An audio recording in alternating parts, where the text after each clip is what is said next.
Hello students. अपन भारतीय संविधान में मूल अधिकारों के ऊपर चर्चा कर रहे थे। इसके पहले वीडियो में अपन ने समानता के अधिकार पर चर्चा की, जो अनुच्छेद 14 से 18 तक दिया हुआ है। आज अपन स्वतंत्रता का जो अधिकार है उसके ऊपर चर्चा करेंगे। भारतीय संविधान में स्वतंत्रता का जो अधिकार है वो अनुच्छेद 19 से लेकर 22 तक इसका विस्तृत वर्णन मिलता है। तो सबसे पहले अपन देखते हैं अनुच्छेद 19। यदि अपन अनुच्छेद 19 की बात करें तो मूल जो संविधान में था उसमें अनुच्छेद 19 द्वारा 7 स्वतंत्रताएं दी गई थी। अनुच्छेद 19 में 7 स्वतंत्रताओं का उल्लेख किया गया था, लेकिन जो संपत्ति की स्वतंत्रता थी उसको 44वें संवैधानिक संशोधन के द्वारा हटा दिया गया। जब अपन ने मौलिक अधिकारों के ऊपर चर्चा करनी शुरू की थी तो अपन ने देखा था कि मूल संविधान में 7 मौलिक अधिकार थे, जिनमें से एक संपत्ति का अधिकार भी था, और उसी संपत्ति के अधिकार को 44वें संवैधानिक संशोधन द्वारा अब कानूनी अधिकार का रूप दे दिया गया है। तो इसी तरीके से अनुच्छेद 19 में भी जो संपत्ति का अधिकार था उसको वहाँ से हटा दिया गया है, और अब अनुच्छेद 19 में 6 स्वतंत्रताएं बची हुई है। जो सबसे पहले अपन देखते हैं अनुच्छेद 19 क की जो प्रथम स्वतंत्रता है वो है विचार और अभिव्यक्ति की स्वतंत्रता। यानी प्रत्येक व्यक्ति को अपने विचारों को व्यक्त करने, जैसे भाषण देने की है, अन्य व्यक्तियों के साथ अपने विचारों को प्रकट करना है, ये स्वतंत्रता प्रदान की गई है।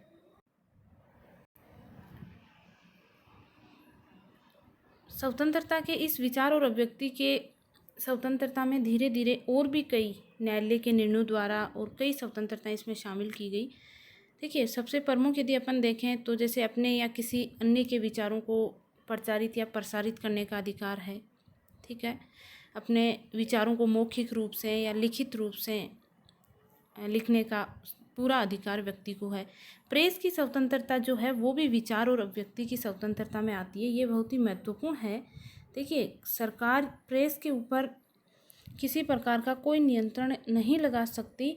यदि प्रेस पर सरकार द्वारा कोई नियंत्रण लगाया जाता है तो जैसा कि अपन ने देखा कि मौलिक अधिकार भारतीय संविधान में जो दिए गए वो वाद योग्य है, तो उसके खिलाफ न्यायालय में जाया जा सकता है। और यदि न्यायालय को लगता है कि सरकार द्वारा लगाए गए प्रतिबंध औचित्यपूर्ण नहीं है तो न्यायालय उसको असंवैधानिक या गैर कानूनी ठहरा सकता है। तो प्रेस की स्वतंत्रता जो है वो विचार और अभिव्यक्ति की स्वतंत्रता में शामिल है।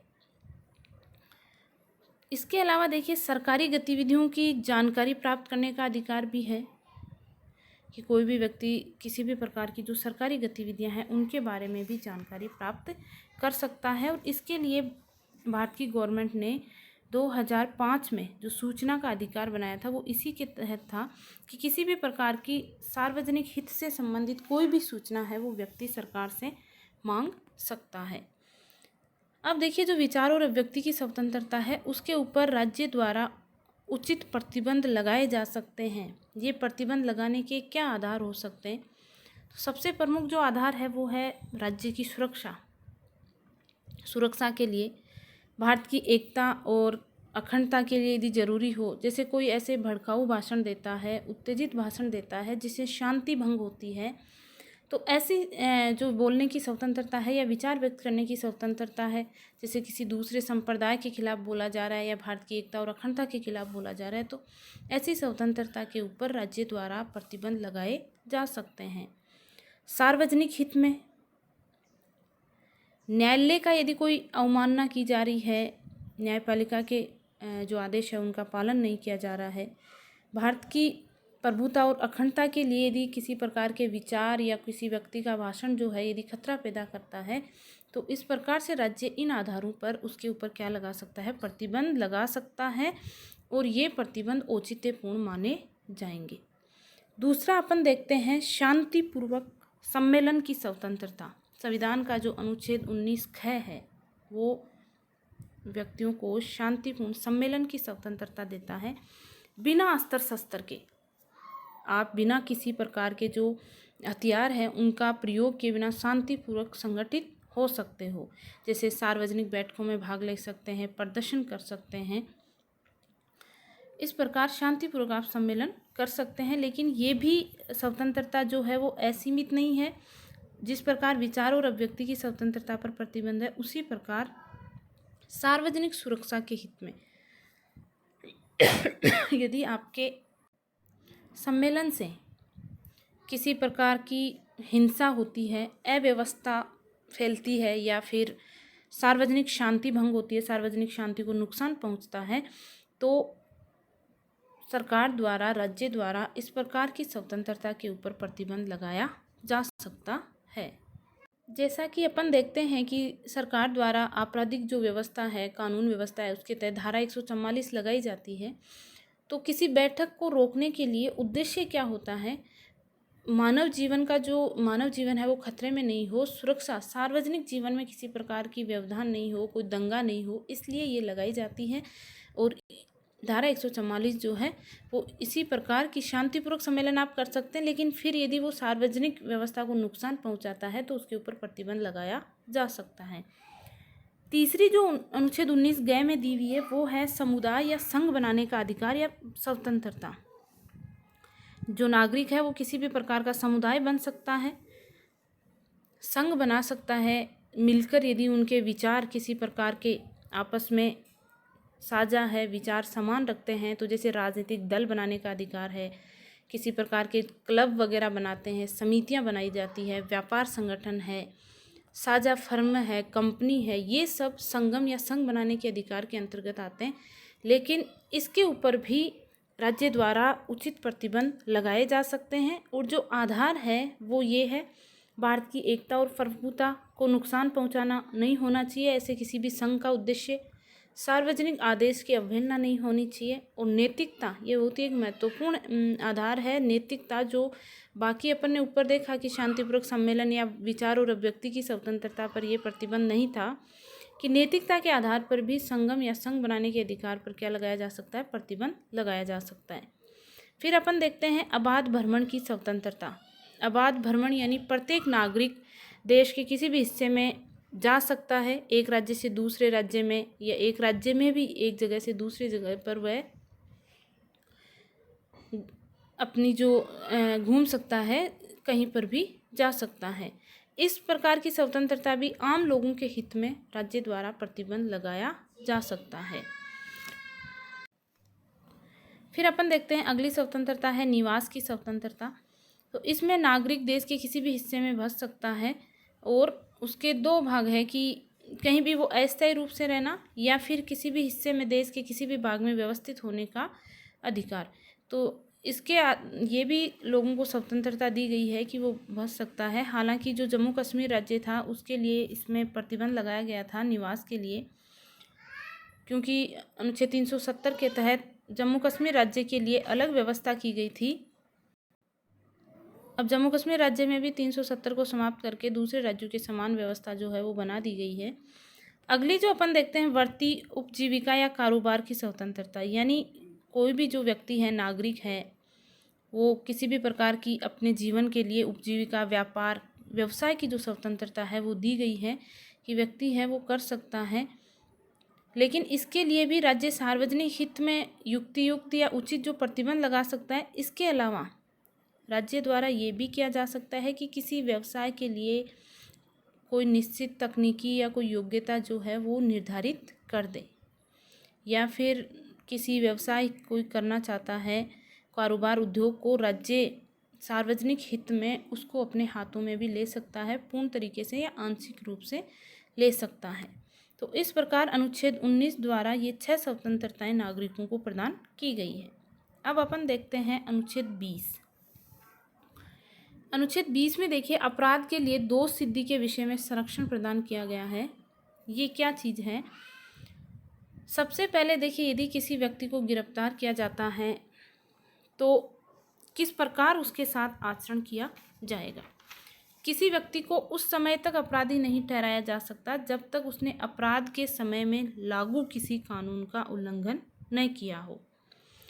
यानी उस व्यक्ति को किसी आने वाले कानून के लिए या पीछे जो कानून था उस कानून के उल्लंघन के लिए यदि उसने उस समय अपराध नहीं किया है तो उसके लिए उसको दोषी नहीं ठहराया जा सकता।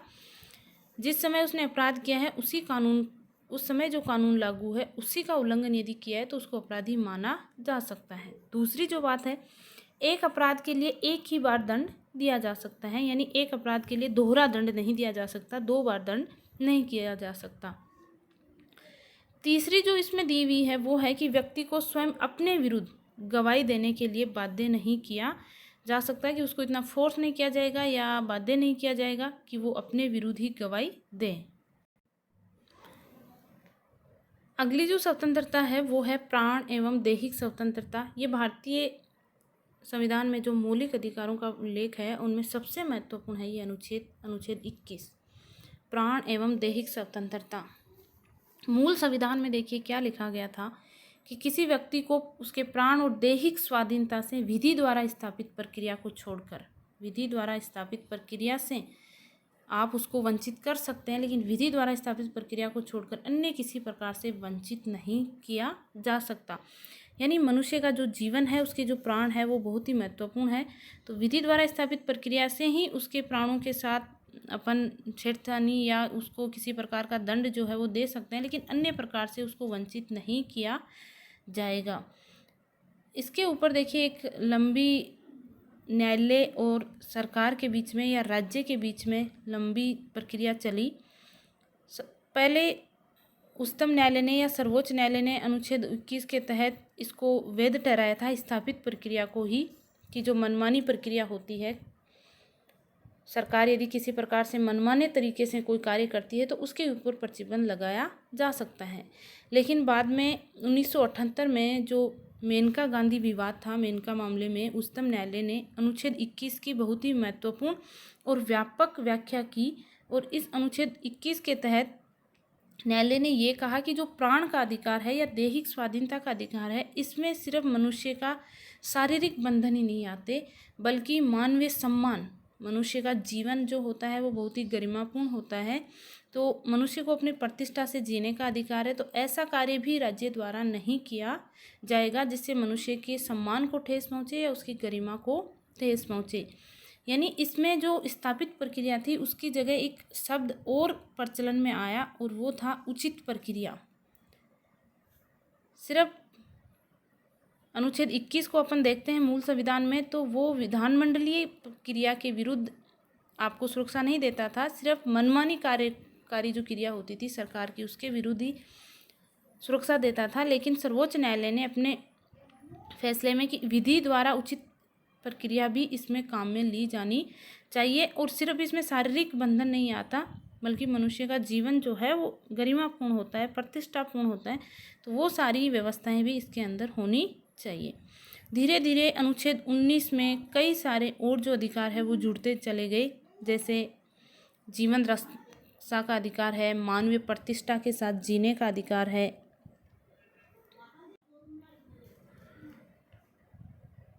स्वच्छ पर्यावरण, ये बहुत ही महत्वपूर्ण था। देखिए प्रदूषण रहित जल और वायु में जीने का अधिकार, यदि हानिकारक उद्योग लगे हुए हैं आपके पास में, उनसे कोई जहरीली गैसें वगैरह निकलती हैं, आपके शरीर को कोई नुकसान पहुंचता है तो उसके खिलाफ आप न्यायालय में जा सकते हैं। निजता का अधिकार है, आपकी निजता में किसी प्रकार का कोई हस्तक्षेप राज्य द्वारा नहीं किया जाएगा। त्वरित सुनवाई का अधिकार भी जीवन के अधिकार में शामिल किया गया। देखिए कहा गया कि लंबी सुनवाई या देर सुनवाई जो है वो मृत्यु के समान है, क्योंकि कई बार अपन ने देखा गया कि न्यायालय में सुनवाई नहीं होती, तारीख पे तारीख दी जाती है और उसके बाद अपराध के लिए जो दंड होता है वो व्यक्ति पहले ही जेल में काट चुका होता है। जैसे मान लीजिए किसी अपराध के लिए 4 साल की सजा है और वो व्यक्ति 4 साल से जेल में और उसकी सुनवाई नहीं हो रही है, तो ये जीवन के अधिकार में शामिल किया गया त्वरित सुनवाई का अधिकार। विदेश यात्रा करने का अधिकार भी अनुच्छेद 21 में शामिल किया गया। बंधुआ मजदूरी के विरुद्ध है, सूचना का अधिकार है, सुनवाई का अधिकार है, प्रतिष्ठा का अधिकार है, ये सारे अधिकार अनुच्छेद 21 में शामिल किए गए। अनुच्छेद 21 की जो और एक महत्वपूर्ण बात है वो ये है कि जैसे भारतीय संविधान में आपातकाल, राष्ट्रीय आपातकाल की व्यवस्था की गई है। यदि कोई युद्ध हो जाए, भारी आक्रमण या सशस्त्र विद्रोह की स्थिति पैदा हो, तब मौलिक अधिकार राष्ट्रपति द्वारा निलंबित किए जा सकते हैं, लेकिन अनुच्छेद 21 फिर भी बना रहेगा, यानी अनुच्छेद 21 को आपातकाल में भी निलंबित नहीं किया जा सकता। अनुच्छेद 21 में एक और नया भाग क जोड़ा गया 86वें संवैधानिक संशोधन अधिनियम 2002 के द्वारा, और इसके तहत शिक्षा के अधिकार की व्यवस्था की गई। और नया भाग जो 21 क था उसमें जोड़कर ये व्यवस्था की गई कि 6 से 14 वर्ष तक की उम्र के बच्चों को राज्य निःशुल्क और अनिवार्य शिक्षा उपलब्ध करवाएगा।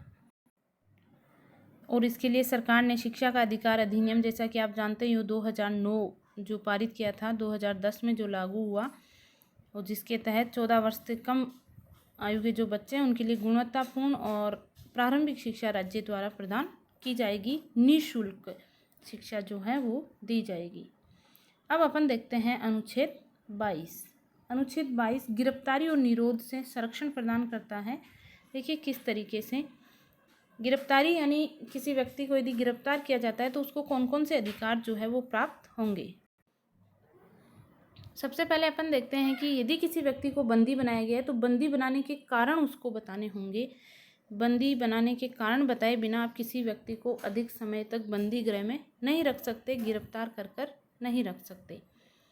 जिस व्यक्ति को बंदी बनाया गया है उसको विधि व्यवसाय से, यानी किसी वकील से परामर्श और प्रतिरक्षा कराने का आपको उसको क्या देना पड़ेगा, अधिकार देना पड़ेगा, कि वह वकील से परामर्श कर सके और अपने बचाव के लिए जो भी वो प्रबंध कर सकता है वो प्रबंध वह कर सके। इसके अलावा देखिए, जो इस व्यक्ति को गिरफ्तार किया गया है, बंदी बनाने के 24 घंटे के निकटतम न्यायाधीश के सामने उसको उपस्थित किया जाएगा, 24 घंटे के अंदर अंदर। अब ये जो 3 गिरफ्तारी के दौरान अधिकार दिया गया है व्यक्तियों को, ये अधिकार शत्रु देश के निवासियों या आप मान लीजिए विदेशियों जो होते हैं वो, और निवारक निरोध अधिनियम के अंतर्गत यदि कोई गिरफ्तार किए गए तो उन पर ये लागू नहीं होंगे। अब अपन देखेंगे ये निवारक निरोध क्या चीज़ है। ये भारतीय संविधान में जो मौलिक अधिकार है उनका ये प्रावधान बहुत ही विवादास्पद रहा, कई बार इसका विरोध भी किया गया। निवारक निरोध देखिए क्या होता है, इसमें व्यक्ति को संदेह के आधार पर गिरफ्तार किया जाता है। इसका उद्देश्य अपराधी को दंड देना नहीं, बल्कि किसी अपराध को रोकने से, किसी भी अपराधी जो है वो कोई कार्य नहीं करे, यानी अपराध को रोकना है, अपराध होने नहीं देना है, उस व्यक्ति को संदेह के आधार पर गिरफ्तार किया जाता है। भारतीय संविधान में कई देशों में ये व्यवस्था लागू है, लेकिन भारतीय संविधान में ये शांति काल और संकट काल दोनों समय पर ये लागू है, कि शांति काल में भी यदि राज्य को ये लगता है कि ये व्यक्ति कुछ गलत कार्य जैसे आतंकवादी गतिविधियों में शामिल हो सकता है, संदेह है उसके ऊपर, तो उस व्यक्ति को गिरफ्तार किया जा सकता है। इसकी व्यवस्था अनुच्छेद 22 खंड जो 4 है उसमें की गई है। निवारक निरोध देखिए, किसी प्रकार का अपराध किए जाने से पूर्व और बिना किसी प्रकार की न्यायिक प्रक्रिया की व्यक्ति को आपने क्या कर लिया है, नज़रबंद, उसको गिरफ्तार कर लिया है, नज़रबंद कर लिया है। उसने किसी प्रकार का अपराध भी नहीं किया और किसी प्रकार की न्यायिक प्रक्रिया भी आपने नहीं अपनाई है। तो इसका उद्देश्य यही होता है कि व्यक्ति को अपराध के लिए कोई दंड देना नहीं, बल्कि उसको अपराध करने से रोकना है।